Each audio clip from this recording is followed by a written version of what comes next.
இந்தியாவிலேயே ஜனநாயகத்திற்காக மாநாடு நடத்தியது விடுதலை சிறுத்தைகள். ஜனநாயகத்திற்காக. அதேமாதிரி சனாதனத்தை வேற இருக்க வேண்டும் என்று மாநாடு நடத்தினது விடுதலை சிறுத்தைகள்.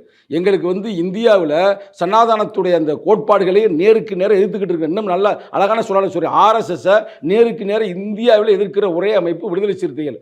அதில் ஒரு கேடயமாக நாங்கள் திமுகவை நம்புகிறோம்.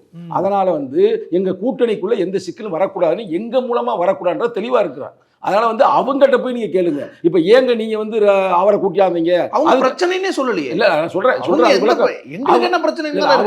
நீங்க தான் முன்கூட்டியே ஒருவேளை பிரச்சனை வந்துருமோன்னு பயப்படுறீங்க. ஏன் பிரச்சனை வரப்போகுதுன்னு நினைக்கவே இல்லை. அவங்க பக்குவமா எடுத்துப்பாங்கன்னு நீங்க சொல்லலாம். நான் இந்த விஷயத்துக்கே வரல, நான் அந்த விஷயத்துக்கு வர்றேன். அவங்க ராஜ்நாத் சிங்கை வச்சு நடத்துறாங்க பாத்தீங்களா, அவங்க ஏன் கூட்டி அது நடத்துனாங்கன்றத கேள்வி நீங்க அவங்கள்ட்ட தான் கேட்கணும். அவங்க சொல்லிட்டாங்க. அதே சொல்லிட்டாங்க sir. Number 2 sir, prime minister வெளிநாடு போனா இந்தியாவோட பிரதமர் ராஜ்நாத் சிங் தான் நம்பர் 2.